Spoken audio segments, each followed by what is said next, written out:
Avrundit, bu პირდაპირ ეთერში ძალიან უნდა შენადაგა. აი ესე გავჩუმდი, მაგრამ ისე კარგად დაიწყე, რომ გააგრძელე. კარგი, იმიტომ რომ ძალიან სასიამოვნო თემაზე გვიწევს საუბარი. დღეს საღამოს არის გიორგი კეკელიძის წიგნის პრეზენტაცია გურული დღიურები. რომელიც არის ერთგვარი პროზაული ექსპერიმენტი მისთვის. კი, თავისუფლად შეიძლება ითქვას, იმიტომ რომ ჩვენს დამაყურებელიც გიორგი კეკელიძეს ვიცნობთ როგორც პოეტს. შესაბამისად ეს არის ერთგვარი ექსპერიმენტი. მე მინდა რომ სტუდიაში დავპატიჟოთ გიორგი, მასთან ერთად უფრო ვრცლად და დეტალურად ვისაუბროთ იმ წიგნის შესახებ, რომლის პრეზენტაციას დღეს გველოდება ეროვნულ ბიბლიოთეკაში. დეტალებს აი გიორგის მოვიდა შევიტყობთ. გამარჯობა. ხალა. მოგესალმები. გიორგი კეკელიძე ჩემო გვერდდა ეროვნული ბიბლიოთეკის დირექტორი, გურული დღიურების ავტორი. მოდი გიორგი. გამარჯობა, მოგესალმებით. დიდი მადლობა სტუდიაში. აი აქ შეგიძლია. Okay. გაჭიდემ. დიდი მადლობა სტუდიაში. მოგდანებს. ეს სტუდიერად რატო დააგდე ესე შეგიძლია. დიდ დავინტერესდი რა ხდება ყდაზე გვაჩვენე. ყდაზე ხდება თხილი, მანდარინი, მე და შევარდნა. რატო თხილი, მანდარინი შენ და შევარდნა შეგიძლია გითხრა? იმიტომ რომ ეს წიგნი ეხება 90-იანი წლების ამბებს, 90 წლების გურიას. შესაბამისად 90-იანი წლები შევარდნაძის გარეშე არ წარმოადგენენ, თუმცა მასზე ამ წიგნში არაფერი არ არის, უბრალოდ კონტექსტი და ფონი გასდევს ამ პერიოდის. როგორც ერთ-ერთი მთავარი გურული ექსპორტი, შეიძლება ესეც ვთქვათ, ხო? გურული ექსპორტი, ხო. დღეს სამი ჩემს გარდა, ახლა მე ჯერ ამ მასშტაბებზე არ მიღწევი, რომ სამივე გურული ექსპორტია. შევარდნაძის, მანდარინის და თხილის. შენც მალე შემატო ამ სიასაც ძალიან საინტერესო Facebook გვერდი აქვს გურულ დღიურებს და გიორგი ყოველდღიურად ანახლებს და ახალ ინფორმაციას დებს სწორედ ამ წიგნის შესახებ და დღეს დილას სანამ ეთერში შემოვიდოდით წავაწყდი ძალიან საინტერესო მონაკვეთს პროლოგიდან. თვითონ წიგნი იწყება მიწაზე ჩამოვარდნილი ვარსკვლავის ნაწილით და გიორგის კომენტარია შემდეგ ეს კადრი კინოკადრივით დამრჩა მართლაზეციური მნათობის ნატეხი თუ კაცი ფარნით რომელიც ტყეში დაკარგულ ძროხას ეძებდა ალბათ ეს არის ჩემი ცხოვრების მთავარი კითხვა წიგნის ესრულდება რომ ამ შეკითხვაზე პასუხს ვერ ვიგებთ ალბათ ჩემი ცხოვრებაც ეგრე დასრულდება ხა არის ტრაგიკული ამბავი ჩემი ამ უცნობი კითხვები თვითონ წიგნში ასეთი ფილოსოფიური ამბები არ არის ბევრი ნაწილობრივ მსუბუქი ამბებია მაგალითად ისეთი როგორიც არის თქვათ ქორწინების ისტორიები როგორც არის დაკრძალვის ისტორიები საკმაოდ საინტერესო ქორწინება ეთნოგრაფიული ამბები კი ძალიან უცნაური ამბები სხვა ხო და რა არის უცნაური ამბები გურია და იუმორი ერთმანეთთან ჩემთვის ძალიან ახლოს არის და ალბათ ეს ყველა ტრადიციაც გაჯერებულია ხო წიგნში იუმორის მაგალითად ქორწინებასთან დაკავშირებით ხშირად მიხდება ხოლმე ვთქვათ ეს ვიდეოები რომელიც გადავიღეთ წიგნისთვის და არა ვიდეოებისთვის და შემდეგ ცალკე ვიდეოები გახდა პოპულარული რამდენიმე იყო სუპერ საოცარი ისტორია მაგალითად ერთი ქალბატონი ჩოხატაურში რომელიც ჩავწერე ამბობდა რომ ის ცოლად მოიყვანა ბრჭყალებში არც მეტი არც ნაკლები ქმრის სიდედრმა იმ აზრით რომ თქვათ ეს ქალბატონი გარდაიცვალა ამ კაცის პირველი ცოლი და შემდეგ ეძებდა ამ გოგოს დედა და მოძებნა ეს ქალი მიუყვანა და ამ გოგოს ძალიან დიდი ხნის განმავლობაში ამ კაცის სიდედრ ყოფილი ეგონა თავისი დედამთილი ესე ცხოვრობდნენ ძალიან გვიან გაუმხილეს ეს იყო ესეთი ისტორიაც რომ ადამიანმა ძალიან საინტერესო ადამიანმა და ისინი დღეს შესანიშნავი წყვილი არიან ახლა მოხუცები გენოს ალუქვაძემ ლანჩხუთიდან ცოლი ერთ დღეში გამოცვალა თვალსაზრისით რომ იმ ცოლმა რომელიც უნდა მოეყვანა წინა დღეს ქორწილის უარი უთხრა და უცბად შეცვალა გადაწყვეტილება. ქორწილი გამზადებული სუფრა და შემდეგ ხარჯი ნაქნარიას პრინციპი არის ძალიან საკრალური გურიაში და შესაბამისად ვთქვათ მოხდა ისე რომ ერთ დღეში გამოცვალა და ძალიან გაუმართლა იმიტომ რომ დღემდე შესანიშნავია. რამდენიმე ვიდეოს მეც ვუყურე და საოცრად გულწრფელად საუბრობენ გურულები რომ გარიგებით ხდებოდა ოჯახის შექმნა. დიდწილად კი, მაგრამ იყო არაგარიგებით ამბებიც და ერთი ესეთი ტრაგიკომიკული გარიგების ამბავი იყო ის რომ ადამიანი გაიპარა ისეთ გაპარვას რო ეძახიან კაცზე ხალი რომ თქვათ მას არ გააჩნდა შესაბამისი ქონება და ამ წინააღმდეგობა გამოიწვია, არავითარ მზითები არ გაატანეს და როგორც აღმოჩნდა, ქორწინების პირველ, მეორე, მესამე დღეს მოვიდნენ მეზობლები და ის ლოგინების ამას ნათხოვარი ქონია, სადაც ისმენ და ისინი წაიღეს და დარჩნენ ლოგინის გარეშე და ისმენ თივაზე, ასე რომ ხო, ერთი შეხედვით სასაცილო ამბებია, ეს ნაწილი წიგნის არ ეხება 90-იან წლებს, 90-იან წლების ნაწილი სხვა არის და რომ ძიმე ამბებით დატვირთული, მაგრამ თვითონ ეს სახალისო ამბებიც ბუნებრივია რაღაც თვალსაზრისით ტოვებს დაბეჭდილებას, რომ ყველაფერი ვთქვათ გაცილებით რთულად და ტრაგიკულად იყო უბრალოდ გურულების კარგი რეფლექსი და თვითგადარჩენის ინსტინქტი არის ის რომ ესე ძიმე ამბებსაც ვთქვათ ატარებენ იუმორით. გიორგი, სპეციალურად ამ წიგნისთვის შენ იყავი გურიაში ჩასული და გაიხსენე შენი რაღაც ბავშვობის მოგონებები? იმისათვის რომ ეს ყველაფერი ფურცელზე გადმოგიტანა თუ საკმარისი იყო იქ გატარებული ეს ნაწილი ცხადია მე მახსოვდა ისედაც და ნელ-ნელა თქვათ ერთი წლის განმავლობაში წერდი რამდენიმე მნიშვნელოვან და საინტერესო ფაქტს რომელმაც გავლენა იქონია ჩემზე რაც შეეხება თქვათ მეორე ნაწილს ანუ ეთნოგრაფიული ისტორიების მოძიების თვალსაზრისით ცხადია ჩავედი აქ საქმე ეხება ფოტოებსაც რომელთა მოპოვებაც თქვათ დავიწყე სხვა პროექტის ფარგლებში და ნუ შესაბამისად თქვათ ეს რაღაცა კომპლექსური ამბავი გამოვიდა სადაც ფოტოებს თავისი ადგილი უჭირავს სხვა შორის ძველ და ძალიან საინტერესო ფოტოებს მათ შორის შეხვდებით ძალიან უცნაურ ტრადიციას რომელიც ვიქტორიანული ინგლისიდან არის ნამემკვიდრეები როგორ იღებდნენ გარდაცვლილ ადამიანებთან სურათს წამოაყენებდნენ სხვადასხვა ერთი ფოტო ნახე სოციალურ ქსელში ბავშვის ფოტო რომელიც თქვათ ძალიან რთული და არასასიამოვნო სანახავია ცხადია მაგრამ ნუ ჩვენი ისტორიის ნაწილია და შესაბამისად საინტერესოც არის ამ თვალსაზრისით ასე რომ ეს ერთგვარი თქვათ ეს კომპლექსური ამბავი გამოვიდა და რამაც შემდეგ მომავლისთვის ჩამაფიქრა რომ შეიძლება ვთქვათ მხოლოდ წიგნად არ მოიცუროს ეს ამბავი და შევიძინე ეს უნარები და ვინმე დამეხმარა ვთქვათ ფილმის თვალსაზრისით გავაგრძელო ეს ამბავი. შეიძლება გაგრძელოს. იცი რა მაინტერესებს ეს მხოლოდ იმიტომ გაგიჩნდა ეს იდეა რომ ძალიან ბევრი მასალა დაგიგროვდა ეს ფოტო იქნება თუ ვიდეო და გინდა რომ რაღაცა გზა მიცე და სააშკარაოზე გამოიტანო ეს ყველაფერი თუ შენზე იმდენად დიდ შთაბეჭდილებას ახდენს ბავშვობიდან ზოგადად ეს კუთხე ალბათ ორივე, იმიტომ რომ ერთი რომ თქვათ ეს ემოციები და შთაბეჭდილებები, რომელიც იმიტომ კი არა რომ ეს კუთხე განსაკუთრებულია, იმიტომ რომ მე მომიხდა იქ ცხოვრება ისე როგორც თქვენ სადაც მოგიხდა ცხოვრება ის ნაწილი გარკვეულწილად სერიოზულ ინერციას განაპირობებს. მეორე მხრივ ცხადი არის ინფორმაციაც, იმიტომ რომ აქ უფრო ადვილად ცურავ თუ შეიძლება ასე ითქვას და უფრო ადვილად ახერხებ რაღაცების გაკეთებას და მოპოვებას. ნახოთ რა გამოვიდა.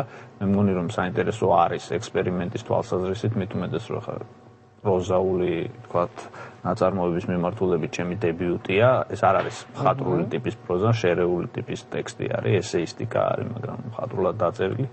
ნახოთ, რაც ხარ შეიძლება. არა გურული ადამიანები რაც შეიტყობენ ახალს გურულების შესახებ. ცით რა არის, საქმე ის არის რომ აი 90-იან წლების კონტექსტი და ის ნაწილი რომელიც არ ეხება ვთქვათ ამ ეთნოგრაფიული ისტორიებს არის თითქმის ერთნაირი ზოგად ქართული თვალსაზრისით, ანუ იმ თვალსაზრისით რომ საქართველოს ყველა კუთხეში დაახლოებით იგივე ამბები ხდებოდა, მთელი თავისი ვთქვათ ომის ნაწილით, მთელი თავისი ამ გაჭირვებით, უშუქობით და აი ამ ყველაფერს მოყოლებული მე ადამიანური ურთიერთობების ვთქვათ გართულებით და ასე შემდეგ და შემდეგ. ასე რომ ისინი თავიანთ ვთქვათ სოფლებსაც ამოიცნობენ ძალიან მარტივად, ცხადია ცოტა განსხვავებული თავისებურებებით, მაგრამ მაინც.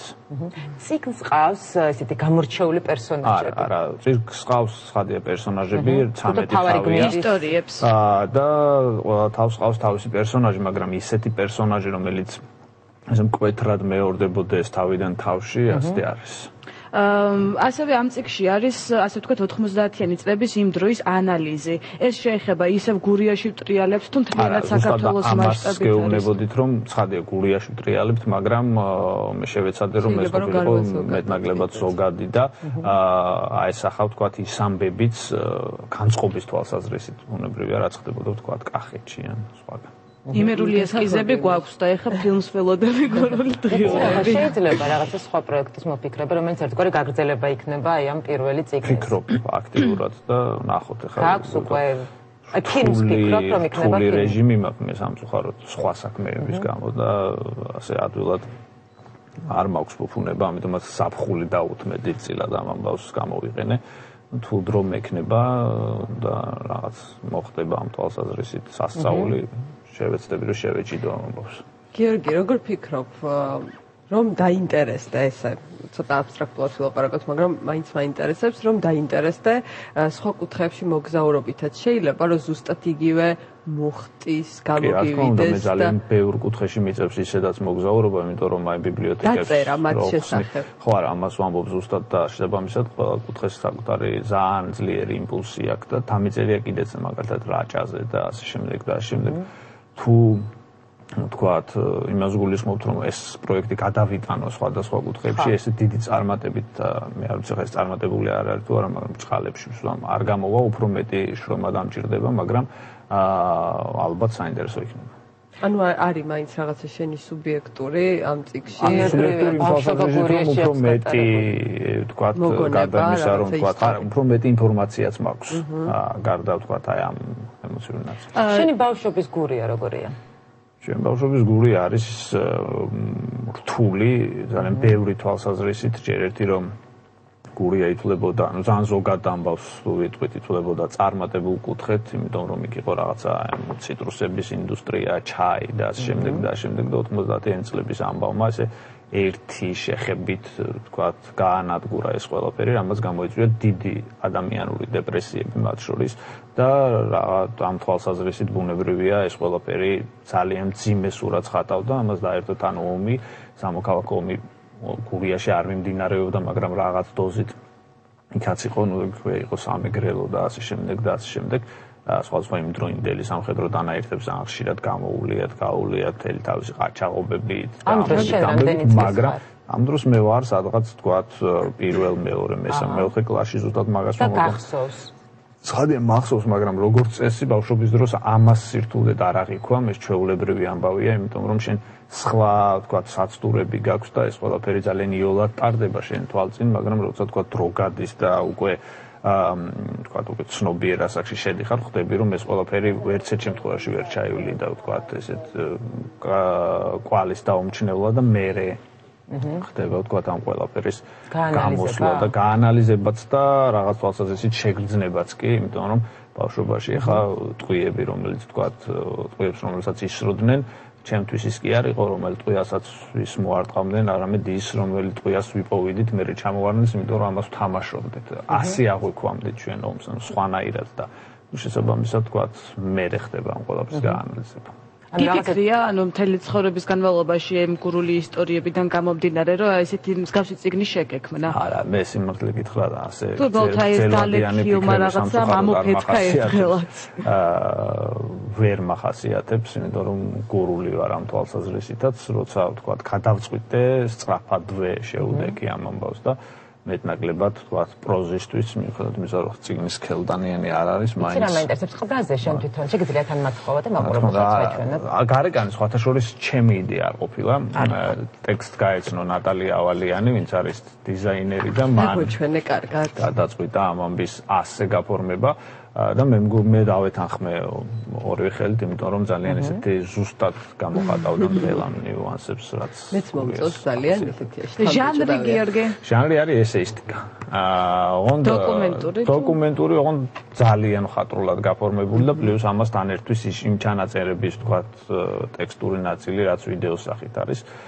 მე გირჩევთ, თუ კი თქვათ, მოახერხებთ YouTube-ზე გურული ქორწინების ისტორიები ჩაწერეთ და საოცარი ისტორიებია. დაახლოებით 5-6 ძალიან დამასამახსოვრებელ ამბავს მოისმენთ. ამ ისტორიებს დაწერილს აქაც ვიხილავთ, ხო? და დიდი ნაწილი არის გადატანილი, ოღონდ ეს ჩართული სახით და მაქსიმალურად ისე რომ თქვათ, ამას არ აქვს ესეთი ღია რაღაცა ესეთი სოციოლოგიური ჩანაწერის ერთ-ერთი რესპონდენტი ამბობს, გიორგის შეკითხვა გარიგებით შექმნა მან ოჯახი და მოგეწონაო პირველად რო შეხები შენი რჩეული. კაცი ოღონდ გურიაში მცხოვრები. ხო, არ მომეწონაო.